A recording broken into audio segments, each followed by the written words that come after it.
बिस्मिल्लाहिर्रहमानिर्रहीम। Today's topic of discussion is top secret psychiatry points. तो start करते हैं। एक पेशेंट को माइनर फेंडर बेंटर हुआ है, यानी हल्का फुल्का कोलाजन हुआ है दूसरी गाड़ी के साथ। उसने नेक ब्रेसलेट पहन लिया है और वो कह रहा है कि मेरी गर्दन पे चोट लगी है और परमानेंट डिसेबिलिटी के लिए रिक्वेस्ट कर रहा है, यानी वो झूठ मूठ बोल रहा है। तो ये मलिंगरिंग होती है, यानी मेडिकली अनएक्सप्लेनेबल सिम्टम है। छोटा सा ट्रॉमा हुआ है लेकिन कहता है कि मेरी हड्डी टूट गई है गर्दन की, मेरा ट्रीटमेंट स्टार्ट करो।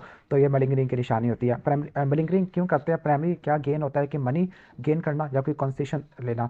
इसके बाद है life threatening muscle rigidity, fever है, रैप्डोमायोलाइसिस है, लाइफ थ्रेटनिंग मसल रिजिडिटी है, ऑटोनॉमिक इंस्टेबिलिटी है, तो न्यूरोलेप्टिक मलिक्यूलर सिंड्रोम होता है। ड्रेंट्रोलिन आपने इस्तेमाल करनी होती है इसके लिए और डायज़ेपाम देते होते हैं। 17 ईयर ओल्ड गर्ल है जिसका लेफ्ट आर्म पैरालिसिस हुआ है जब उसका बॉयफ्रेंड कार एक्सीडेंट में मर गया है। तो left arm paralysis that indicate करता है कि डिसोसिएटिव कन्वर्जन डिसऑर्डर है। इन मलिंगरिंग में पेशेंट होता है इंटेंशनली अपनी इलनेस को सिमुलेट करते हैं ताकि इनको कोई गेन मिल सके। जो फैक्टिशियस और मलिंगरिंग, इनको हम डिफरेंशिएट करना है सोमैटोफॉर्म के अंदर। ठीक हो गया। जो फैक्टिशियस और मलिंगरिंग होते हैं दोनों कॉन्शियस और इंटेंशनल होते हैं, यानी अगर पेशेंट कॉन्शियसली सिम्टम को कंट्रोल कर रहा है तो वो क्या होते हैं, फैक्टिशियस या मलिंगरिंग हो सकती है। जबकि कंट्रोल नहीं है पेशेंट का तो वो होता है आपका सोमैटोफॉर्म डिसऑर्डर होता है। नेक्स्ट है tension deficit hyper activity disorder, ये मुझे है। इसमें यह होता है कि पेशेंट की अटेंशन नहीं हो पाती, कंसंट्रेशन बिल्कुल खत्म हो जाती है, इन अटेंशन होती है, टेंशन स्पैन काफ़ी छोटा होता है, बहुत ज़्यादा हाइपर एक्टिव होता है, इतना ज़्यादा हाइपर एक्टिव है कि वो कहीं से एक सही से एक काम नहीं कर सकता। सही है। और जो सिम्टम होते हैं वो 6 महीनों से ज़्यादा का होना चाहिए और 7 साल से पहले होते हैं।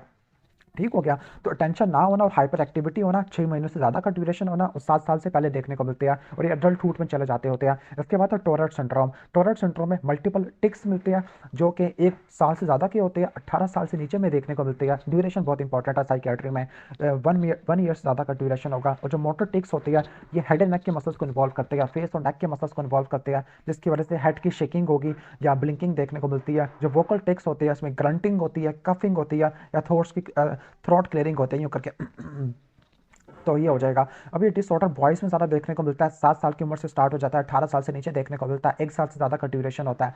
अब टॉरेट सिंड्रोम में जो इस्तेमाल करना होता है, डोपामिन एंटागोनिस्ट इस्तेमाल करनी है और एंटी साइकोटिक मेडिकेशन इस्तेमाल करनी होती है। अब एंटी साइकोटिक कौन सी है? हैलोपेरिडोल और रिस्पेरिडोल रट्टा मार लेनी है। इसके अलावा अल्फा 2 एगोनिस्ट है तो हैलोपेरिडोल और क्लोनिडिन ये इस्तेमाल करनी होती है। एसएसआरआई को मोनोमिन ऑक्सीडेज इनहिबिटर के साथ नहीं लेना, अदरवाइज सेरोटोनिन सिंड्रोम हो जाएगा जिसमें फीवर, मायोक्लोनस, ऑटोनॉमिक इंस्टेबिलिटी होता है। डिलीरियम क्या होता है? Acute disturbance of consciousness, acute toxic confusional state को बोलते हैं, जिसमें आपको कॉग्निशन खराब हो जाती है और ये short period of the time पर डेवलप होता है, अचानक ही डेवलप कर जाता है। बच्चों में, एल्डरली में या आईसीयू में देखने को मिल सकता है, आईसीयू साइकोसिस देखने को मिलता है। सही है। जब भी मोनोमिन ऑक्सीडेज इनहिबिटर स्टार्ट करना है तो उससे 2 हफ्ते पहले आपने एसएसआरआई को डिसकंटिन्यू करना होता है और आपने 5 हफ्तों तक वेट करना होता है इफ पेशेंट पास ऑन फ्लॉक्सटिन। अगर फ्लॉक्सटिन पे है तो 5 हफ्तों का वेट करना है, अदरवाइज 2 हफ्ते। इसके बाद है कि postmortem blues. Postmortem blues with in 2 weeks में देखने को मिलता होता है, यानी पहले 2 हफ्तों में होता है तो वो पोस्टमार्टम ब्लूज है, अगले 2 से लेकर 3 हफ्तों में होता है तो वो पोस्टमार्टम साइकोसिस है। ठीक हो गया। ओके। और पोस्टमार्टम डिप्रेशन 1 से लेकर 3 महीनों पे देखने को मिलता होता है। तो पोस्टमार्टम ब्लूज क्या होता है? डिलीवरी के विद इन 2 वीक्स में देखने को मिलता है। पेशेंट जो प्रेग्नेंट फीमेल होती है, अब तो प्रेग्नेंट नहीं है, सैड होती है, मूड उसका ऑफ होता है, टीयरफुलनेस होता है, इमोशनल लाइबिलिटी होती है, लेकिन इसमें कोई थॉट्स नहीं होती अबाउट द हर्टिंग बेबी। अगर कोई थॉट्स हर्टिंग बेबी के बारे में ना हो कि बेबी को हर्ट करने के बारे में, कोई हेलोसिनेशन ना हो तो पोस्टमार्टम ब्लूज है। जबकि 2 से लेकर 3 हफ्तों में पोस्टमार्टम साइकोसिस होता है, इसमें डिल्यूजन होती है, डिप्रेशन होता है और ऐसी थॉट्स आ रही है कि वो अपने बेबी को नुकसान पहुंचा देगी। पोस्टमार्टम डिप्रेशन 1 से लेकर 3 महीनों के बाद देखने का मिलता होता है। इसमें सिम्टम्स सेम होते हैं लेकिन इसमें स्लीप डिस्टर्बेंस और एंजाइटी देखने को मिलती है और इसमें थॉट्स अबाउट हर्टिंग बेबी आ सकती होती है, लेकिन इसमें स्लीप डिस्टर्बेंस और एंजाइटी होती है। Delusion feels fast fixed false belief होता है आउट ऑफ सोशल और इकोनॉमिकल बैकग्राउंड। इकोनॉमिकल कहाँ से आ गया? हेलोसिनेशन है। हेलोसिनेशन में क्या होता है? परसेप्शन विदाउट एनी स्टिमुलस है। इल्यूजन में miss perception of external stimulus होता है। बाइपोलर डिजीज की 2 टाइप होती है, बाइपोलर टाइप 1 टाइप 2। टाइप 1 में क्या होता है? मेनिया, हाइपोमेनिया और डिप्रेशन होता है, जबकि बाइपोलर टाइप 2 में सिर्फ हाइपोमेनिया और डिप्रेशन देखने को मिलती होती है।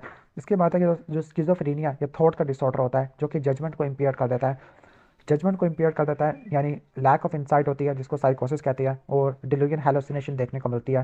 स्किज़ोफ्रेनिया लेबल करने के लिए ड्यूरेशन 6 महीने से ज़्यादा का होना चाहिए और ये फंक्शन को, यानी उसकी जो फंक्शनिंग है, डेली एक्टिविटीज़ है, उसको ख़राब करना चाहिए। ये मेल्स और फीमेल दोनों में देखने को मिलता है लेकिन मेल्स में जल्दी आ जाता है। ओके। और इसमें यूरिन ड्रग स्क्रीनिंग करोगे in case of rule out करना है कोकेन को और एम्फेटामिन यूजेस को। नेक्स्ट है बुलिमिया नर्वोसा। बुलिमिया नर्वोसा में फ्रीक्वेंट बिंज ईटिंग होती है और लैक ऑफ सेल्फ कंट्रोल होता है, ओवर द बिंज ईटिंग है। और जब बिंज ईटिंग ईटिंग के बाद सेल्फ इंड्यूस वॉमिटिंग, परगेटिव या डाइटिंग करती होती है और वेट लॉस नॉर्मल होता है। सही हो गया। तो eating large amount of food है, लैक ऑफ कंट्रोल होता है, ओवर ईटिंग एपिसोड है, कंपनसेटरी बिहेवियर होता है like purging, misuse of laxative, diuretic इस्तेमाल करेगी, फास्टिंग करेगी, एक्सरसाइज करेगी। ठीक है। अब पेशेंट सेल्फ इवैल्यूएशन, अब पेशेंट की सेल्फ इवैल्यूएशन ये इफेक्टेड होती है बॉडी की शेप से और वेट से। ठीक है, ओके। इसके बाद है डायग्नोसिस कैसे बनाएंगे। बुलिमिया नर्वोसा फीमेल्स में देखने को मिलता है, 19 साल से ऊपर वाले में देखने को मिलता है, नॉर्मल वेट की होती है और ओबेसिटी की हिस्ट्री हो सकती है। एनोरेक्सिया नर्वोसा में क्या होता है, एनोरेक्सिया नर्वोसा में क्या होता है, वेट लॉस 15% से ज़्यादा का होता है, avoidance of high calorie food होती है। इसके अलावा डिस्टॉर्शन ऑफ बॉडी इमेज होता है और एमेनोरिया 3 महीनों से ज़्यादा का होता है। एनोरेक्सिया नर्वोसा में क्या होता है, failure to maintain a normal body weight होता है और फियर और प्री ऑक्यूपेशन होता है वेट गेनिंग से या बॉडी इमेज डिस्टर्बेंस से।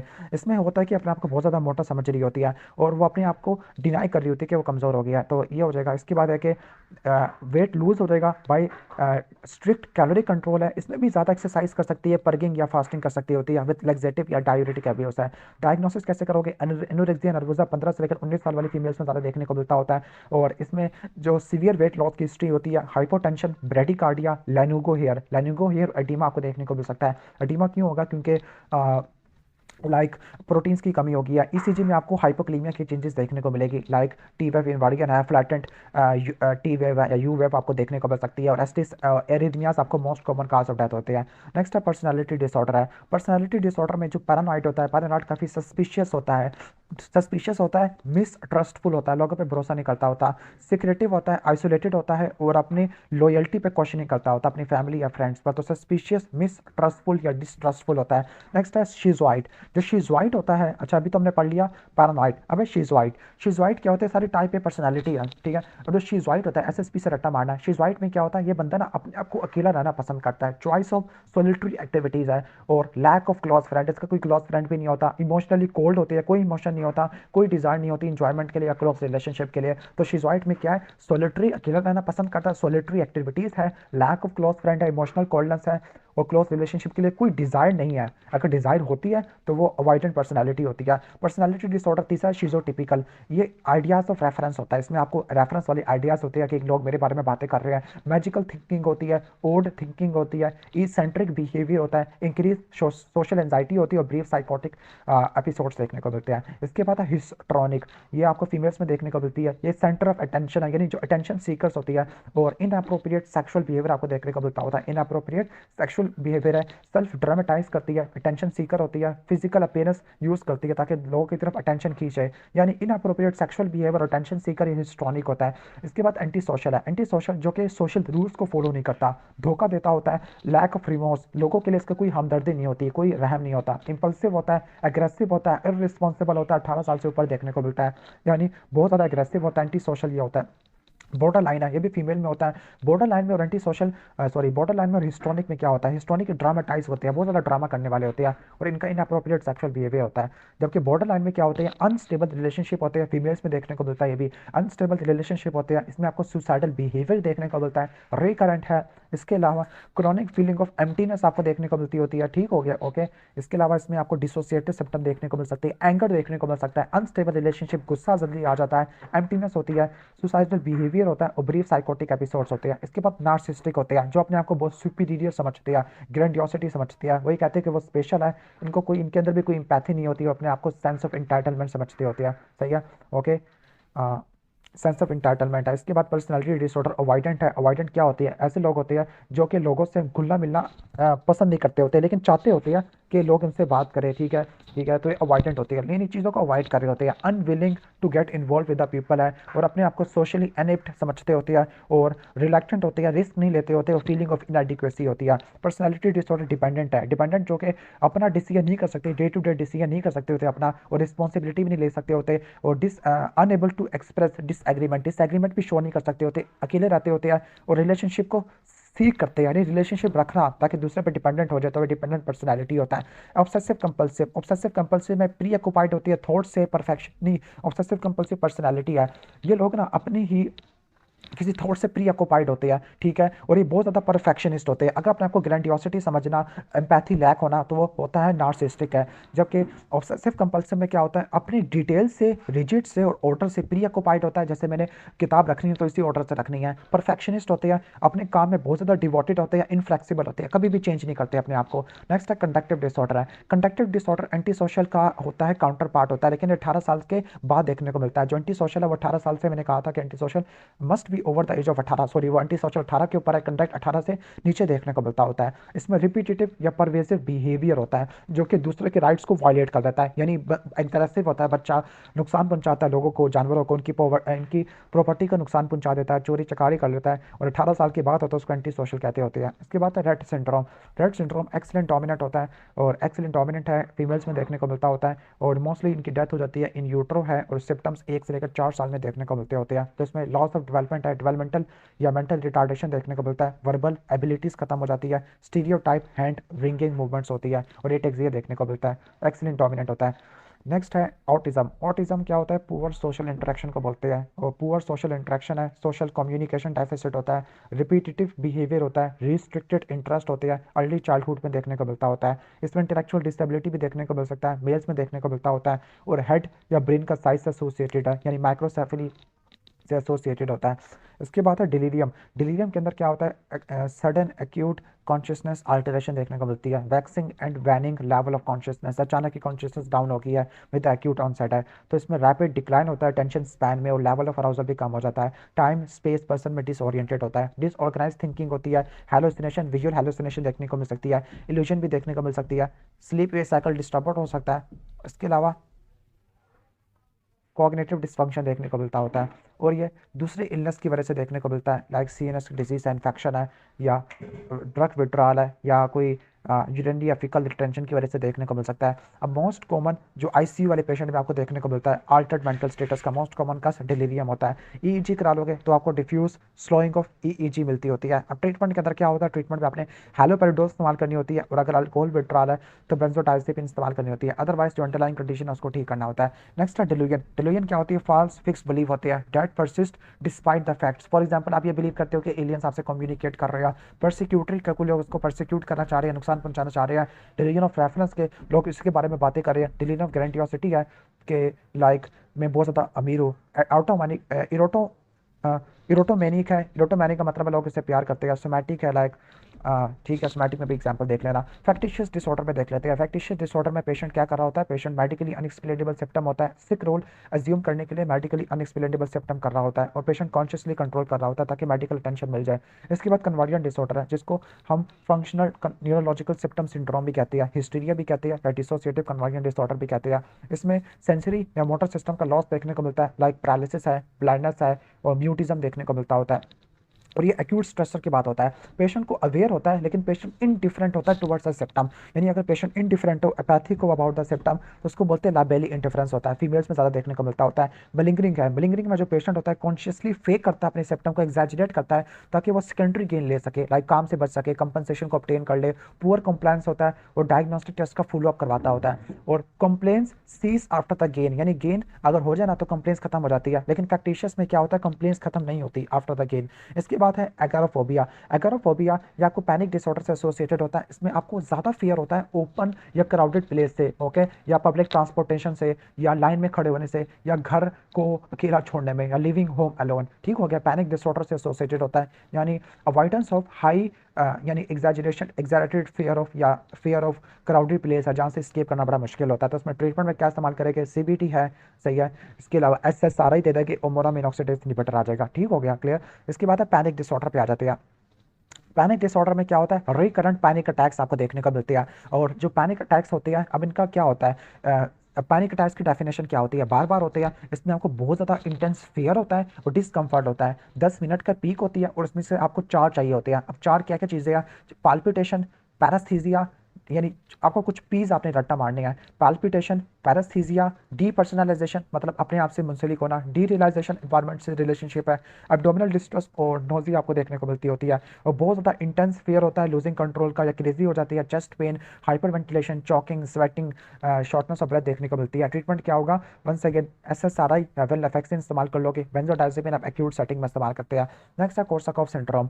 पहले विटामिन B1 की डेफिशिएंसी होती है, अल्कोहलिज्म वाले में देखने को मिलती है, तो वर्निकेज एन्सेफलोपैथी होता है जिसमें कन्फ्रीन एटेजिया निक्स्टैग्मस होता है, और फिर उसकी इरिवर्सिबल फॉर्म होती है जिसको बोलते हैं कोर्साकॉफ सिंड्रोम। इसमें एंटीरोग्रेड एमनीजिया होता है, विटामिन B1 की डेफिशिएंसी होता है, मैमलरी बॉडी की एट्रोफी देखने को मिलती है, क्लियर, और कॉन्फेबुलेशन भी आपको देखने को मिलती है। नेक्स्ट है autism spectrum disorder. Autism spectrum disorder बच्चों में देखने को मिलते हैं जिसमें सोशल इंटरेक्शन डेवलप नहीं होता, रिपीटेटिव यानी रिस्ट्रिक्टेड बिहेवियर होता है, लैंग्वेज डेवलप नहीं हो पाती, 3 साल से नीचे में देखने को मिलता होता है। ठीक है, अब जो डायग्नोसिस होता है, this diagnosis has replaced autism, Rett syndrome और एस्पर्जर डिसऑर्डर। ठीक हो गया, ओके, जिन्होंने उसको रिप्लेस कर दिया रेट सिंड्रोम के एस्पर्जर डिसऑर्डर को। जो चाइल्ड होता है विद ऑटिज्म स्पेक्ट्रम डिसऑर्डर है तो उनका सोशल कम्युनिकेशन में डेफिसिट होता है, सोशल यानी कम्युनिकेशन में डेफिसिट है, सोशल इंटरेक्शन में डेफिसिट होता है, लैक ऑफ सोशल कनेक्शन है, पुअर आई कनेक्शन होता है, लैंग्वेज रिलेशनशिप और अंडरस्टैंडिंग भी डिफिकल्टी होती है।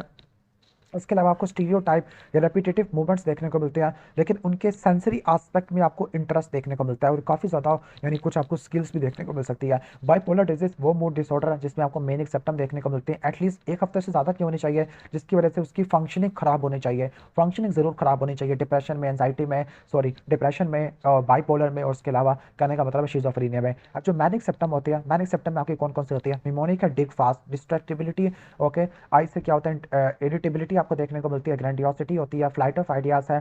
इसके अलावा आपको और क्या देखने को मिलता है? ठीक है, ए से क्या? एक से एक्टिविटी बढ़ जाती है, लिबिडो बढ़ जाती है, ऐसे स्लीप कम हो जाती है, टालकेटिवनेस होता है। अब जब मैनिक सिम्टम होती है इसमें मूड एलिवेटेड होता है, सेल्फ स्टीम बढ़ जाती होती है, डिस्ट्रैक्टिबिलिटी देखने को मिलती है, प्रेशर्ड स्पीच, ये इंपॉर्टेंट पॉइंट है, डिक्रीज नीड फॉर स्लीप है, increase in goal directed therapy है, रेसिंग थॉट्स होती है, और एक्सेसिव इन्वॉल्वमेंट इन प्लेयरेबल एक्टिविटीज़ है। पहले डिप्रेशन से स्टार्ट होता है, फिर एनर्जी बढ़ जाती है। Diagnosis of major depressive disorder, 2 हफ्ते से ज़्यादा का आपको ड्यूरेशन चाहिए होता है। ठीक है, तो मेजर डिप्रेशन के अंदर क्या होता है? निमोनिक है, साइकी कैप्स के आपको स्लीप अल्टरेशन देखने को मिलता है। ठीक है, ओके, इसके अलावा आपको कहने का मतलब है कि इंटरेस्ट वगैरह है, गिल्टी देखने को मिलती है, एनर्जी कम हो जाती है, कंसंट्रेशन है, एपिटाइट कम हो जाती है। इसके अलावा साइकोमोटर चेंजेस और सुसाइडल टेंडेंसी होती है, थॉट्स ऑफ डेथ होती है, morbid pre occupation with worthlessness है, साइकोमोटर रिटार्डेशन है, साइकोसिस है, फंक्शनल इंपेयरमेंट होती है, सिम्टम 2 हफ्ते से ज़्यादा का होना चाहिए, और सीवियरली एडवर्स यानी फंक्शनिंग को खराब करना चाहिए। इसके बाद सेरोटोनिन सिंड्रोम।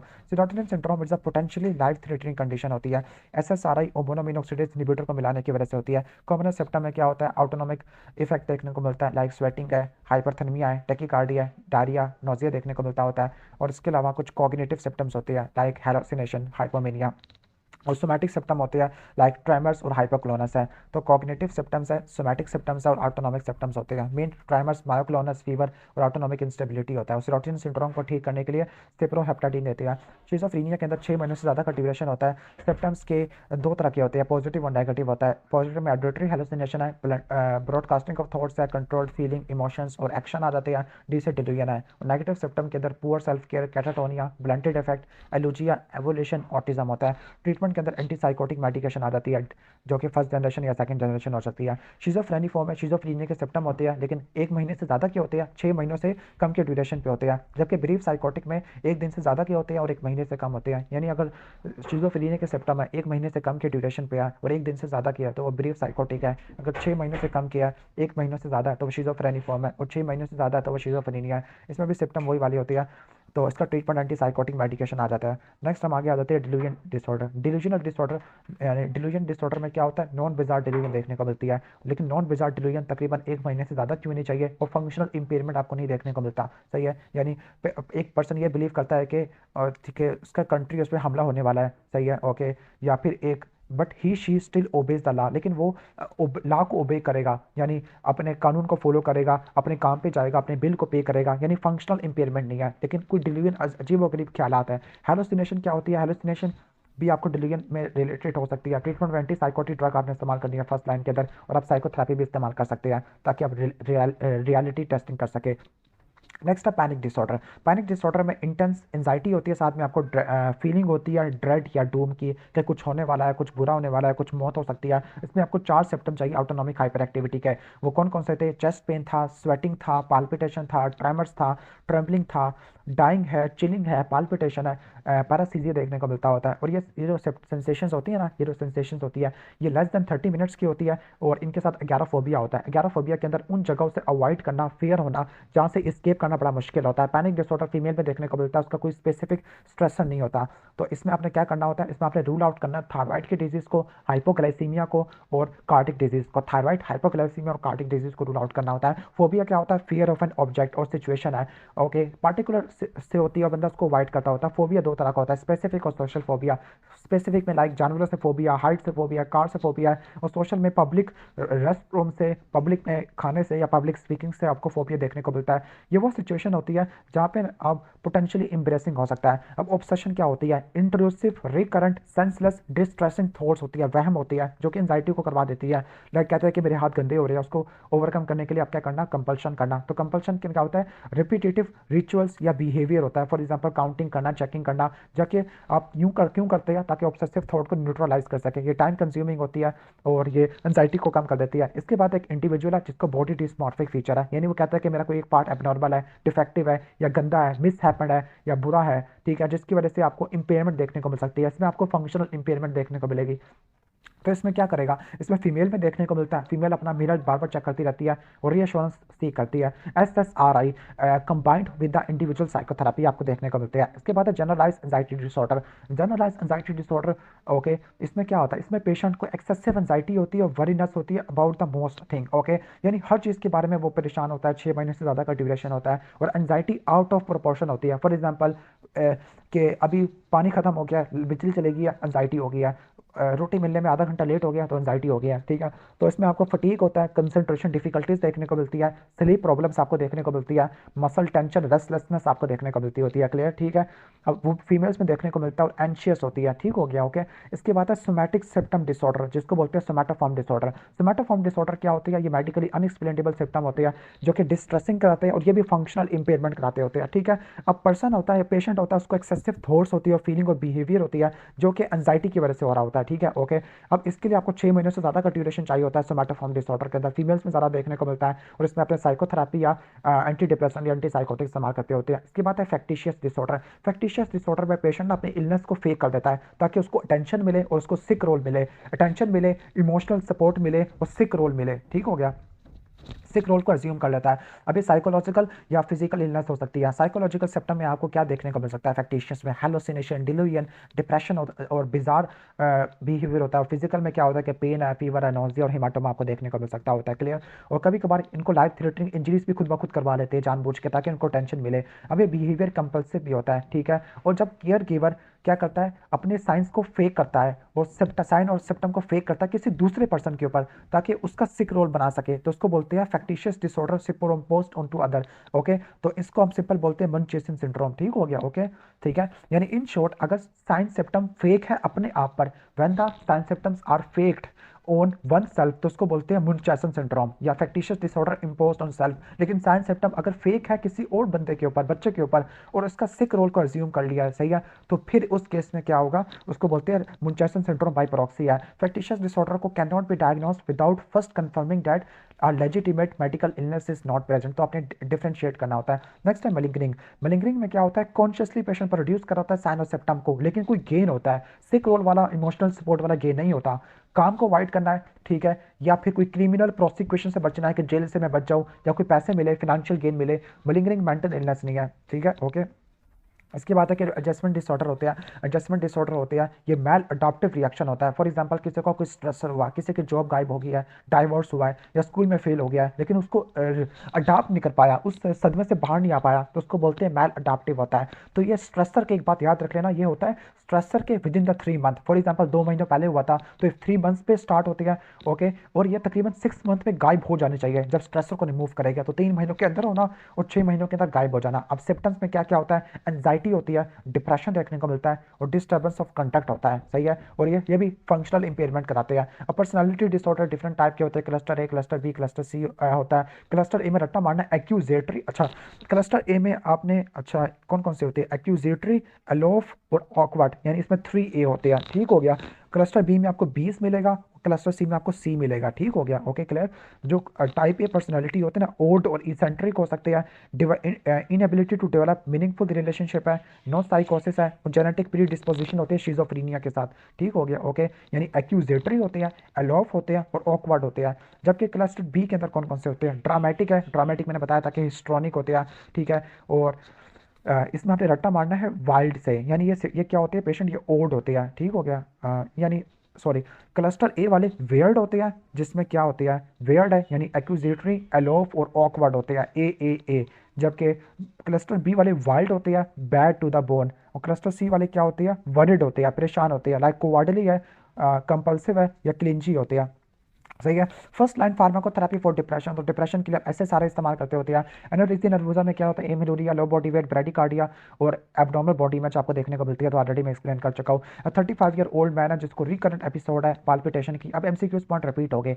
रिकरेंट एपिसोड है पाल्पिटेशन की, डायफोरोसिस की और फियर ऑफ गोइंग क्रेजी है, ठीक है, कि पागल हो जाएगा वो, तो पैनिक डिसऑर्डर होता है, ओके। एक नर्स है जिसको सीवियर हाइपोग्लाइसीमिया हुआ है लेकिन सी पेप्टाइड का लेवल एलिवेटेड नहीं है, दैट मींस इसने बाहर से कोई इंसुलिन ले लिया, फैक्टिशियस डिसऑर्डर करवा दिया है, ठीक हो गया, ओके। तो ये मुंचेसन सिंड्रोम है, अपने आप पर इसने कहने का मतलब है सेल्फ इन्फ्लेक्टेड कर लिया है। एक वायलेंट पेशेंट है जिसको वर्टिकल और हॉरिजॉन्टल निस्टैग्मस है, वर्टिकल और हॉरिजॉन्टल निस्टैग्मस को ठीक ये किस कंडीशन में देखने को मिलता है, पीसीपी इंटॉक्सिकेशन में देखने को मिलता है, फेनसाइक्लिडिन हाइड्रोक्लोराइड की टॉक्सिकेशन में। शिज़ोफ्रेनिया पेशेंट है, 1 साल तक हेलोपेरिडोल ले रहा है और टंग के मूवमेंट्स अनकंट्रोलेबल है, तो टार्डिव डिस्काइनेसिया होता है, हेड एंड नेक की मूवमेंट्स होती है। अब पर्सनालिटी डिसऑर्डर आ रहा है, cluster A, cluster B, cluster C. Cluster A में मैंने क्या कीवर्ड बताया था, क्लस्टर ए में होती है, ये होती है एक्यूजेटरी, अलोफ, ऑकवर्ड होते हैं, ठीक है। यानी जो एक्यूजेटरी है ये क्या होते हैं, लोगों पर एक्यूज करना, इल्जाम लगाना कि तुम मुझे नुकसान पहुंचाना चाह रहे हो। अलोफ, शिजोइड, अकेला रहना पसंद करते हैं। शिजोटिपिकल, ये क्या होते हैं, ऑकवर्ड होते हैं, मतलब इनका ओवर थिंकिंग होता है, डिस्टर्ब बिहेवियर होता है। इसके बाद बॉर्डर लाइन में आपके कौन कौन से होते हैं, क्लस्टर बी है, क्लस्टर सी में बॉर्डर लाइन होते हैं। बॉर्डर लाइन में क्या होता है, मीन्स तो मैंने बताया था बैड टू द बोन, और ये क्या होते हैं, ये आपको वाइल्ड होते हैं। बॉर्डर लाइन का मैंने ये बताया था कि लाइक अच्छा हिस्टोनिक और तो ड्रामेटिक बताया था, ओके। बॉर्डर लाइन में है कि अनस्टेबल रिलेशनशिप होता है इनका। नार्सिस्टिक जो अपने आपको सुपीरियर समझते हैं, ग्रैंडियोसिटी समझते हैं, और एंटी सोशल जो सोशल नॉर्म्स को डिस्ट्रॉय कर देते हैं। क्लस्टर सी में ऑब्सेसिव कंपल्सिव पर्सनालिटी है, जो कि रिजिड बिहेवियर होता है, परफेक्शनिस्ट होते हैं, अवॉइडेंट है, लोगों से मिलना जुलना पसंद नहीं करता लेकिन चाहता है कि लोगों से बात करे, और डिपेंडेंट होता है, ठीक है। तो क्लस्टर ए में पैरानॉइड, शिजोइड और शिजोटिपिकल है। क्लस्टर बी में बॉर्डर लाइन, हिस्ट्रॉनिक, नार्सिस्टिक और एंटी सोशल है। क्लस्टर सी में ऑब्सेसिव कंपल्सिव है, अवॉइडेंट और डिपेंडेंट आपको देखने को मिलती होती है, क्लियर, सही हो गया। एडीओ, एडो से रट्टा मारना है, अवॉइडेंट, डिपेंडेंट, ऑब्सेसिव कंपल्सिव है। जबकि क्लस्टर बी में क्या क्या होता है, क्लस्टर सी में आपको देखने को मिलता है, ओके। इसका मिमोनिक है HANB, हैम्प, हिस्ट्रॉनिक, एंटी सोशल, नार्सिस्टिक और बॉर्डर लाइन है। जबकि सबसे इजी है पैरानॉइड, शिजोइड और शिजोटिपिकल है। What are the risk factor of suicide, तो सुसाइड के क्या रिस्क फैक्टर होते हैं, मेल्स में देखने को मिलती है, एज ओल्डर इंडिविजुअल में है, डिप्रेशन की वजह से है, कोई अगर प्रीवियस अटेम्प्ट किया है, एथेनॉल एज्यूम किया, सिकनेस है, ठीक है, ये रिस्क फैक्टर होती है। बुलिमिया नर्वोसा जो पेशेंट्स होते हैं वो tend to be disturb by their behaviour से ज़्यादा डिस्टर्ब होते हैं, लेकिन एनोरेक्सिया वाले डिस्टर्ब नहीं होते, बल्कि एनोरेक्सिया वाले तो अपने लाइफ से खुश होते हैं। बुलिमिया वाले थेरेपी में इनकॉच हो जाते हैं, जबकि एनोरेक्सिया वाले कहते हैं कि उनका कोई चीज़ नहीं है, ठीक है, यानी वो ट्रीटमेंट को रेजिस्ट कर रहे होते हैं। इसके बाद हाइपोकॉन्ड्रियोसिस है। हाइपोकॉन्ड्रियोसिस में क्या होता है कि पेशेंट कहता है कि उसको प्री ऑक्यूपेशन या फियर होता है of serious disease despite medical reassurance, कि उसको कोई कैंसर है, उसकी वजह से फंक्शनल इंपेयरमेंट हो जाती है। मेल्स और फीमेल दोनों में देखने को मिलता होता है, ठीक है, ओके। और हेल्थ केयर में ज़्यादा देखने को मिलता है। टॉर्रेट सिंड्रोम मेल्स में देखने को मिलता है। जेनेटिक डिस्पोजिशन देखने को मिलती होती है। Attention deficit hyper activity disorder obsessive compulsive में देखने को मिलता है। कोप्रोलिलिया में क्या होता है, रेपिटेशन ऑफ ऑब्सीन वर्ड, ठीक है। कोप्रो वैसे गंदे को बोलती है, लेलिया रेपिटेशन है, ऑब्सीन वर्ड्स की रेपिटेशन को कोप्रो लेलिया कहते हैं।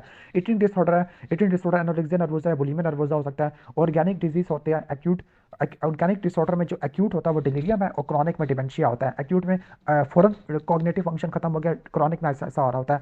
एंजाइटी डिसऑर्डर है, एंजाइटी डिसऑर्डर में फोबिया होता है, पैनिक होता है, जनरलाइज होता है, ऑब्सेसिव कंपल्सिव होता है। जो स्ट्रेस रिलेटेड होते हैं वो आपके एडजस्टमेंट डिसऑर्डर होते हैं, 3 महीनों के अंदर आते हैं और 6 वीक्स में गायब हो जाते हैं। एक्यूट स्ट्रेस है, पोस्ट ट्रोमैटिक है, पोस्ट ट्रोमैटिक 6 महीनों से ज़्यादा का होता है। इसके बाद सोमैटोफॉर्म डिसऑर्डर है, सोमैटोफॉर्म डिसऑर्डर में सोमैटाइजेशन है, मल्टीपल अनएक्सप्लेनेबल सिम्टम होते हैं। डिसोसिएटिव कन्वर्जन डिसऑर्डर है जिसमें आपको न्यूरोलॉजिकल डिसफंक्शन देखने को मिलता है। पेन डिसऑर्डर, पेन होता है। हाइपोकॉन्ड्रियोसिस सीरियस फेटल डिजीज है लाइक कैंसर और कोविड है। बॉडी डिस्मॉर्फिक डिसऑर्डर है जिसमें कहता है कि मेरी बॉडी सही नहीं है। सोमैटोफॉर्म ऑटोनॉमिक डिसफंक्शन भी होता है, एक मिसिंग है यहाँ पर, वो है क्रॉनिक फटीग सिंड्रोम। ये आपको इन्फेक्शियस मोनोन्यूक्लियोसिस या वायरल इन्फेक्शन के बाद देखने को मिलता है। जरा सा काम करने पे आपको फटीग आपको देखने को मिल सकती है। Puerperal disorder, postmortem blues within the 2 weeks में देखने को मिलता है, 4th डे पे देखने को मिलता है after the child birth. Postmortem depression with in a weeks देखने को मिलता है, जबकि पोस्टमार्टम साइकोसिस आपको 2 से लेकर 3 हफ्तों में देखने को मिलता है और बेबी को हार्ट करने वाली फीलिंग आ रही होती है। ऑब्सेशन क्या होती है? Obsession recurrent unwanted anxiety provoking thoughts को बोलते हैं। और कंपल्शन क्या होती है? रिपीटेड एक्शन होती है जो कि आप टेंशन को रिलीव करने के लिए करते हैं। फॉर एग्जाम्पल स्कूल टीचर है, बार बार अपनी नोटबुक को चेक करती रहेगी या डोर लॉक्स को चेक करता है, ये तो मैं करता हूँ। और persistent thoughts about harm coming to her parents है। या बॉय है विद अ हिस्ट्री ऑफ, अच्छा इसके बाद हिस्ट्री ऑफ सोशल आइसोलेशन है, ओड बिहेवियर है, एकेडमिक डिक्लाइन है, स्टैब्लिश एंजाइटी डिप्रेशन है, कंपल्सिव एक्ट होता है, रिकरेंट, अच्छा छोड़ देते हैं। सोमैटाइजेशन डिसऑर्डर, मल्टीपल अनएक्सप्लेनेबल सिम्टम है, सोमैटिक सिम्टम है जिनका कोई फिजिकल कॉज या ऑर्गेनिक कॉज नहीं है तो उसको ब्रिकेट सिंड्रोम कहते हैं। सोमैटाइजेशन डिसऑर्डर कहते हैं like pain, anxiety, nausea, vomiting, diarrhoea, headache हो सकता है। हाइपोकॉन्ड्रिकल डिसऑर्डर में स्ट्रॉन्ग फीलिंग या बिलीफ होता है कि उसको कोई सीरियस फेटल डिजीज है डिस्पाइट अप्रोप्रिएट मेडिकल रीअश्योरेंस है। नेक्स्ट है अवॉइडेंट फूड, फूड को अवॉइड करना, ज़्यादा एक्सरसाइज करना यानी, और लग्जेटिव यूज़ करना ताकि कॉन्स्टिपेशन को अवॉइड कर सके। और परगेटिव बिहेवियर है, लूजिंग वेट है तो एनर्जी नर्वस है। फाइनल ईयर स्टूडेंट है, पॉपुलर फिगर है because of his wits, humour और जोवियल नेचर है। स्पोर्ट्स में पार्टिसिपेट करता है, डिबेट्स में पार्टिसिपेट करता है, ड्रामेटिक्स होता है। ओके, क्लोज फ्रेंड इसको रिकॉग्नाइज करते हैं, लेकिन जब कभी कभार ऐसा होता है कि उसको कभी कभार उसको डिप्रेशन हो जाता है, ओके, अपने आप को अकेला समझने लग जाता है और आइसोलेट कर लेता है, तो ये बाइपोलर डिसऑर्डर होता है। इसके बाद है डिलीरियम, डिलीरियम किसी और अदर इलनेस की वजह से देखने को मिलता है। फॉर एग्जाम्पल सीएनएस डिजीज है, इन्फेक्शन है, ट्रॉमा है, अल्कोहल विड्रॉल है, सही है, इलेक्ट्रोलाइट डिस्टर्बेंस की वजह से होता है। इसमें डिसऑर्गेनाइज थिंकिंग देखने को मिलती है, विजुअल हेलुसिनेशन होती है, इल्यूजन आपको देखने को मिलती है, मिस परसेप्शन आपको देखने को मिलती है, सही है, मिस परसेप्शन को इल्यूजन बोलती होती है। Delusion sorry disturbance in sleep एक साइकिल होता है। ट्रीटमेंट क्या होता है? अपने अंडरलाइन कॉजेज को ठीक करना होता है और हैलोपेरिडोल इस्तेमाल करनी और बेंजोडाइजिपिन इस्तेमाल करना होता है। डिमेंशिया क्या होता है? इंटेलेक्चुअल फंक्शन डिक्रीज होता है without affecting the level of consciousness, मतलब इंटेलेक्चुअल फंक्शन खत्म हो रहा है, कॉग्निटिव फंक्शन खत्म हो रहा है, आहिस्ता हो रहा है, लेकिन लेवल ऑफ कॉन्शियसनेस नॉर्मल है। इसमें आपको कुछ एज देखने को मिलती है, amnesia, apraxia, aphasia, agnosia, loss of abstract thought है, ओके, और जजमेंट इंपेयर्ड हो जाती है। अल्जाइमर डिजीज वाले पेशेंट में अगर डिलीरियम हो तो ठीक है, पेशेंट विद डिमेंशिया तो उसमें डिलीरियम हो सकता है और निमोनिया की वजह से डेथ वगैरह हो सकती है और डिलीरियम हो सकता है। डिलीरियम मेडिकेशन की वजह से हो सकता है लाइक एंटीकोलिनर्जिक ड्रग की वजह से हो सकता है। डिमेंशिया में मेमोरी लॉस होता है, डिमेंशिया इरिवर्सिबल होता है, डिलीरियम रिवर्सिबल होता है। अगर एल्डरली पॉपुलेशन है और हाइपोथायराइडिज्म है तो उसकी वजह से डिप्रेशन हो सकता है, तो आपने जब भी डिप्रेशन की स्क्रीनिंग करनी है तो आपने TSH और B12 लेवल चेक कराने होते हैं। सूडो डिमेंशिया हो सकता है हाइपोथायराइडिज्म वाले पेशेंट में, ठीक हो गया, okay. Irreversible causes of dementia तो अल्जाइमर डिजीज है, लुई बॉडी डिमेंशिया है, हंटिंगटन है, पिक डिजीज है, वास्कुलर डिमेंशिया है और क्रोनिक सब्सटेंस डिसऑर्डर है। रिवर्सिबल कॉजेज में आपके लाइक जो नॉर्मल प्रेशर हाइड्रोसेफलस है, B12 डेफिशिएंसी है और हाइपोथायराइडिज्म है। डिमेंशिया एज के साथ बढ़ जाता होता है। हेलुसिनेशन क्या होता है? हेलुसिनेशन परसेप्शन होती है in the absence of stimulus है, लाइक कोई बनता है जैसे लाइक लाइट देख रहा है हालांकि वही नहीं। डिल्यूजन क्या होता है? फॉल्स फिक्स बिलीव होते हैं, ठीक है, जो कि परसिस्ट रहते हैं डिस्पाइट द फैक्ट्स। और शिजोफ्रीनिया 6 महीनों से ज़्यादा का होता है। शिजोफ्रेनिफॉर्म 1 से लेकर 6 महीनों का होता है। शिजोफ्रीनिया इंक्रीज डोपामिनर्जिक एक्टिविटी की वजह से होता है। डायग्नोसिस में आपको क्या चाहिए? 2 चाहिए होते हैं, okay. Following first 4 are positive symptom है, ठीक है, तो ऑलरेडी एक्सप्लेन कर चुका, इसमें से 2 चाहिए होते हैं। जेनेटिक और इन्वायरमेंटल प्रीडिस्पोजिशन शिजोफ्रीनिया करवाती है। कैनबिस टॉक्सिसिटी की वजह से क्या होता है? साइकोसिस या शिजोफ्रीनिया देखने को मिल सकता होता है। ट्रीटमेंट ऑफ शिजोफ्रीनिया एटिपिकल एंटीसाइकोटिक या रिस्पेरिडोन फर्स्ट लाइन पे देते हैं और रेजिस्टेंट के लिए क्लोजापिन इस्तेमाल करते होती है। नेक्स्ट है हेलोसिनेशन, विजुअल हो सकती है और ये आपको देखने को मिलती है ड्रग इंटॉक्सिकेशन डिलीरियम में देखने को मिलती है। ऑडिटरी हेलुसिनेशन शिजोफ्रेनिया में देखने को मिलती है। ऑल्फैक्टरी टेम्पोरल लोब एपिलेप्सी में या ब्रेन के ट्यूमर में देखने को मिलती है। गस्टेटरी ये भी टेम्पोरल लोब एपिलेप्सी में होती है। टैक्टाइल वाली ये अल्कोहल वाले में या कोकेन अब्यूजर में देखने को मिलती होती है। एक वुमेन है जो कि जनरली बिलीव करती है कि वो सेलिब्रिटी से मैरिड है, ओके, जबकि असल में वो नहीं है, तो उसको डिल्यूजनल डिसऑर्डर होता है। बाइपोलर डिसऑर्डर में मैनिक डिप्रेशन देखने को मिलता है। इसमें आप मूड स्टेबलाइजर इस्तेमाल करते हैं, लिथियम के साथ वेल्प्रोइक एसिड है, कार्बामेज़ापिन है और एटिपिकल एंटीसाइकोटिक है। मैटरनल या पोस्टमार्टम ब्लूज है, इसमें मूड डिप्रेस्ड होता है, टीयरफुलनेस होता है और फटीग होता है। मूड कम होना, टीयरफुलनेस होना, फटीग होना 2 से लेकर 3 दिन में आफ्टर डिलीवरी और 10 दिन में ठीक हो जाता है। ट्रीटमेंट सपोर्टिव होता है और आपने पोस्टमार्टम डिप्रेशन को असेस करना होता है। पोस्टमार्टम डिप्रेशन में डिप्रेस मूड होगा, एंजाइटी आपको देखने को मिलेगी, एंजाइटी नया वर्ड आ गया, poor concentration with in the 4 weeks after the delivery, okay, यानी 1 मंथ के बाद देखने को मिलती है। ट्रीटमेंट सीबीटी एसएसआरआई होता है। पोस्टमार्टम साइकोसिस, मूड कॉन्ग्रुएंट डिल्यूजन है, हेलोसिनेशन है, उसको थॉट्स आती है कि अपने बेबी को हार्म ना कर दो। तो रिस्क फैक्टर में आपको बाइपोलर या साइकोटिक डिजीज है, कोई रिस्क फैक्टर है बाइपोलर डिजीज का, फर्स्ट प्रेगनेंसी है या कोई फैमिली हिस्ट्री है या कोई मेडिकेशन स्टॉप कर दी, साइकोट्रॉपिक मेडिकेशन है तो आपने इस पर हॉस्पिटलाइज करना होता है। एटिपिकल एंटीसाइकोटिक देनी होती है, इलेक्ट्रोकन्वल्सिव थेरेपी देनी होती है। एंजाइटी में क्या इस्तेमाल करते हैं, सीबीटी एसएसआरआई और बेंजोडाइजिपिन इस्तेमाल करते होते हैं एक्यूट सेटिंग में। ये तो आ जाएगा आपको ऑलमोस्ट। ऑब्सेसिव कंपल्सिव डिसऑर्डर होते हैं, इसमें रिकरेंट इंट्रूसिव थॉट्स होती है, फीलिंग या सेंसेशंस होती है जो कि सीवियर डिस्ट्रेस कराती है। इसको ओवरकम करने के लिए रिपीटेटिव एक्शन करना पड़ता है। टोरेट सिंड्रोम से एसोसिएटेड होता है ओसीडी। ट्रीटमेंट क्या होगा, सीबीटी है और इसमें सीबीटी में response prevention, analytical oriented therapy और रीमॉडलिंग आ जाती है, ठीक है। हाइपोकॉन्ट्रियाज में इलनेस एंजाइटी डिसऑर्डर होता है जिसमें प्री ऑक्यूपेशन होती है विद द थॉट्स है, यानी इसको प्री ऑक्यूपेशन या एंजाइटी होती है और fear of being serious illness despite medical attention है या रीअश्योरेंस है। कन्वर्जन डिसऑर्डर क्या होता है, लैक ऑफ सेंसरी या मोटर डिस्फंक्शन देखने को मिलता है फॉलोइंग एन एक्यूट स्ट्रेसर है। पेशेंट अवेयर होता है बट पेशेंट इज पता होता है पेशेंट को, लेकिन पेशेंट इनडिफरेंट होता है, अपैथिक होता है, indifferent and apathic towards the symptom, तो उसको लेबल इंडिफरेंस कहते हैं, फीमेल में देखने को मिलता है। मुनचेसन सिंड्रोम क्रॉनिक फैक्टिशियस डिसऑर्डर को बोलते हैं। इसमें प्रीडोमिनेंटली फिजिकल साइन सिम्टम देखने को मिलती है। इसमें हिस्ट्री ऑफ सेम कंप्लेन होगी, मल्टीपल हॉस्पिटल में जाएगा और इन्वेसिव प्रोसीजर तक करवा लेगा। अब पर्सनैलिटी का सेकंड क्लस्टर बताया गया, क्लस्टर ए में पैरानॉइड, शिज़ोइड और शिज़ोटिपिकल है। क्लस्टर बी में आपका BNHMB हैम होता है, हिस्टोनिक, एंटी सोशल, नार्सिस्टिक और आपको बॉर्डर लाइन देखने को मिलता है। क्लस्टर सी में आपको लाइकिया का देखने को मिलता है, ओके। ADO अवॉइडेंट है, डिपेंडेंट और ऑब्सेसिव कंपल्सिव होती है। बुलिमिया नर्वोसा में बिंज ईटिंग डिसऑर्डर होता है और रिकरेंट इनअप्रोप्रिएट कंपनसेटरी बिहेवियर होता है, ओके। जबकि बिंज ईटिंग में क्या होता है, कोई कंपनसेटरी बिहेवियर नहीं होता। कंपनसेटरी बिहेवियर क्या होता है, सेल्फ इंड्यूस वॉमिटिंग होती है। और सेल्फ इंड्यूस वॉमिटिंग की वजह से क्या हो सकता है, सेल्फ इंड्यूस वॉमिटिंग की वजह से आपको लाइक रसल साइन है और आपको क्या देखने को मिल सकता है, डेंटल इनेमल्स की रोगियां देखने को मिल सकती है। लेजेटिव यूज़ करती है, डायूरेटिक इस्तेमाल करती है, फास्टिंग करती होती है और एटलीस्ट 3 महीनों तक आपको करती होती है। बॉडी वेट नॉर्मल होता है और ये एसोसिएटेड होता है डेंटल इरोजन के साथ, रसल साइन के साथ, पेरोटाइटिस के साथ, इलेक्ट्रोलाइट डिस्टर्बेंस के साथ है, ठीक है। तो ये एसोसिएशन साथ बता दिया, रसल साइन आ गया। और ये एडोलेसेंट गर्ल्स में देखने को मिलती है, 19 साल से ऊपर वाले में है। नार्कोलेप्सी क्या है, डिसऑर्डर्ड रेगुलेशन ऑफ स्लीप है, disordered regulation of sleep, day time sleepiness देखने को मिलती है, स्लीप वेक साइकिल खराब हो जाता है, ठीक है। जो इंपॉर्टेंट कैरेक्टरिस्टिक्स है वो एक्सेसिव डे टाइम स्लीपीनेस होती है, जो लैटरल हाइपोथैलेमस में ओरेक्सन न्यूरॉन्स होते हैं उनकी डीजनरेशन देखने को मिलती है। और याद कर लेना इसमें हिप्नोगोगिक और हिप्नोपॉम्पिक हेलोसिनेशन होती है। हिप्नोगोगिक जब वो सोने के लिए जा रहा है और हिप्नोपॉम्पिक जब सोते उठते वक्त हेलोसिनेशन होती है। ट्रीटमेंट ऑफ नार्कोलेप्सी, तो इसमें डे टाइम आपने स्टिमुलेंट देने हैं, यानी डे टाइम आपने स्टिमुलेंट देने हैं ताकि अब नींद ना आए, लाइक एम्फीटामिन है और मोडाफिनिल है। जबकि नाइट के टाइम पर आपने सोडियम ऑक्सीबेट इस्तेमाल करना होता है, सोडियम ऑक्सीबेट, ताकि नींद आ जाए। अल्कोहलिक पेशेंट में EST ALT से ज़्यादा दुगना होता है। हीरोइन की एडिक्शन है तो हीरोइन एडिक्शन वाले पेशेंट में चूंकि IV ड्रग यूजर होती है ना, तो हेपेटाइटिस हो सकता है, HIV हो सकता है, बैक्टीरियमिया और राइट साइड के एंडोकार्डाइटिस देखने को मिल सकता है। वर्निकेज एंसेफेलोपैथी के अंदर क्या इस्तेमाल करते हैं, विटामिन B1 देते होते हैं। Attention deficit hyper activity disorder है, ओके, या नार्कोलेप्टिक है, या एपिटाइट को कंट्रोल करना है। इन तीनों डिजीज के अंदर, टेंशन डेफिसिट के अंदर और नार्कोलेप्सी में आप क्या देते हो, CNS स्टिमुलेंट देते हो, लाइक मिथाइलफेनिडेट है, इसके अलावा एम्फीटामिन है, ओके। वैसे मिथाइलफेनिडेट, एम्फीटामिन और मेथाम्फीटामिन इस्तेमाल करते होते हैं नार्कोलेप्सी और अटेंशन डेफिसिट में। SSRI किन किन कंडीशन में इस्तेमाल करते हैं, SSRI आप बुलिमिया नर्वोसा में इस्तेमाल करते हैं, डिप्रेशन में इस्तेमाल करते होते हैं, जनरलाइज एंजाइटी डिसऑर्डर है, OCD में इस्तेमाल करते हैं, पैनिक डिसऑर्डर में इस्तेमाल करते हैं, पोस्ट ट्रॉमेटिक स्ट्रेस डिसऑर्डर में इस्तेमाल करते हैं, सोशल फोबिया में इस्तेमाल करते हैं, शिजोफ्रीनिया में एटिपिकल एंटीसाइकोटिक इस्तेमाल करते हैं, टॉरेट सिंड्रोम में भी एटिपिकल एंटीसाइकोटिक इस्तेमाल करते हैं, लाइक पाइमेजॉइड और फ्लूफेनाजीना और टेट्राबेनेजिन और क्लोनिडिन इस्तेमाल करते होते हैं। बाइपोलर डिजीज में लिथियम है, वैल्प्रोइक एसिड और एटिपिकल एंटीसाइकोटिक है, सही हो गया। अल्कोहल विड्रॉल है, अल्कोहल विड्रॉल में आप लॉन्ग एक्टिंग बेंजोडाइजिपिन इस्तेमाल करते हैं और इसमें क्लोरडाइजिपोक्साइड और डायजिपाम आ जाती होती है, क्लियर। क्लोरडाइजिपोक्साइड, लोराजिपाम और डायजिपाम आ जाती है।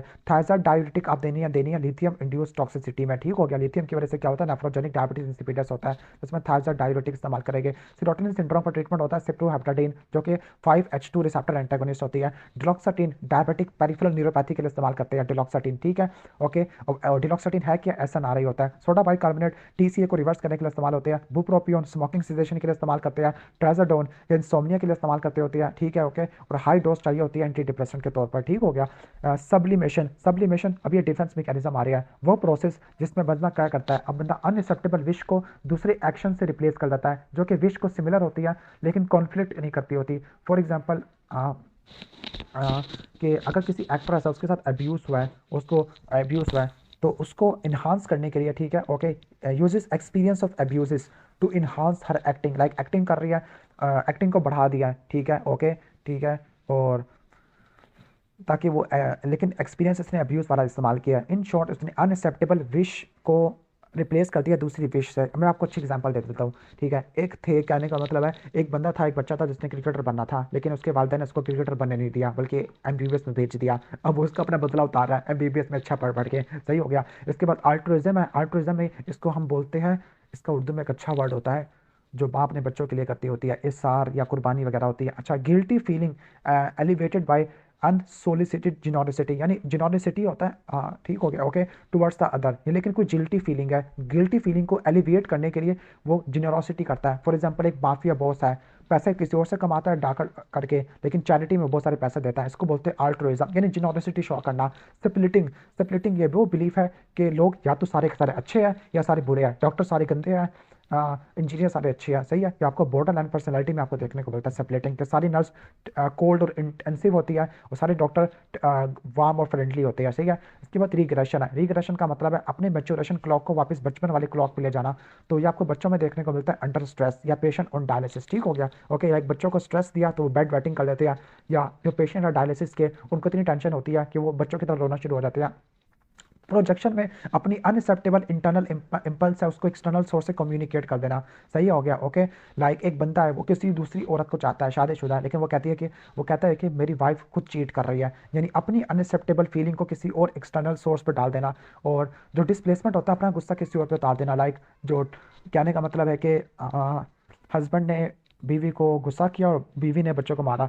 रेशनलिज्म क्या होता है, रेशनलिज्म में क्या होता है कि जो लॉजिकल रीजनिंग्स है for actions perform for others reason, यानी कहने का मतलब है कि आप काम को छोड़ करना और इसके लिए अपनी तरफ से जस्टिफिकेशन दे देना। फॉर एग्जांपल कोई, इसको उर्दू ज़बान में कहते हैं अंगूर खट्टे हैं। लाइक कोई बंदा है जैसे जॉब से फारिग हो गया है तो कहता है कि जॉब तो मेरे लिए काम की नहीं थी, या कोई कहता है कि मैं MBBS में नहीं आ पाया, कहते हैं कि MBBS तो फारिग है, कोई सैचुरेशन हो चुकी है। इसके बाद डिनाइल है, डिनाइल के अंदर ये होता है कि कोई भी पेशेंट है जिसको आप कहते हो कि आपको कैंसर है, वो कहता है नहीं नहीं मुझे नहीं हो सकता कैंसर, यानी पेनफुल रियलिटी को अवॉइड करता है। डिसोसिएशन में क्या होता है, डिसोसिएशन में अपनी पर्सनैलिटी को या अपनी मेमोरी को या अपनी कॉन्शियसनेस को आपको ड्रास्टिक चेंज ले आता है ताकि वो अपने इमोशनल स्ट्रेस को अवॉइड करे। फॉर एग्जाम्पल ऐसा होता है कि लाइक एक एग्जाम्पल दे दे तो एक बंदा था, ऐसा हुआ था कि उसने गाड़ी में किसी को ठोक दिया और वो चला गया। अब सपोज वो डॉक्टर है और इमरजेंसी में कोई ऐसा पेशेंट आ गया जिसको किसी रोड ट्रैफिक एक्सीडेंट हुआ है, गाड़ी ने हिट किया, तो उसको वैसे ही फीलिंग आ रही होती है, मेमोरी आ रही होती है, लेकिन वो अपनी पर्सनैलिटी को चेंज कर लेता है। इसके बाद डिस्प्लेसमेंट, अपना गुस्सा किसी और बता देना,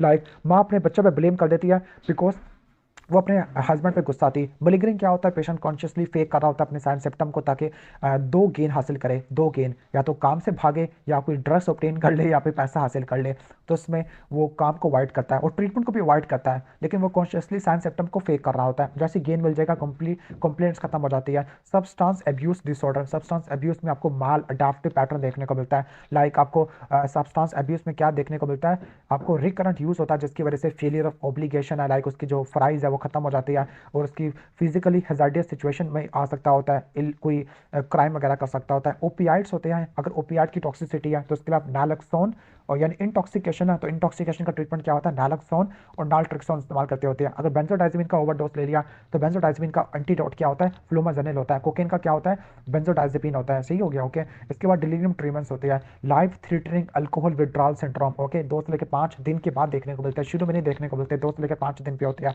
अल्कोहल छोड़ने पे आपको देखने को मिलते हैं सीवियर ट्रेमर्स होते हैं। तो इसमें ऑटोनॉमिक हाइपर एक्टिविटी होती है, लाइक टेकिकार्डिया होगा, स्वेटिंग हो गई, ट्रेमर्स होगा, सीजर हो गए, और साइकोटिक सिम्टम हो गए। ऑटोनॉमिक हो गया, साइकोटिक में डिलूजन या हेलुसिनेशन और कंफ्यूजन होता है। वंस अगेन इसका ट्रीटमेंट भी बेंजोडाइजेपिन होता है, जस्ट लाइक कोकेन, और बेंजोडाइजेपिन का एंटागोनिस्ट होता है फ्लोमाजेनिल।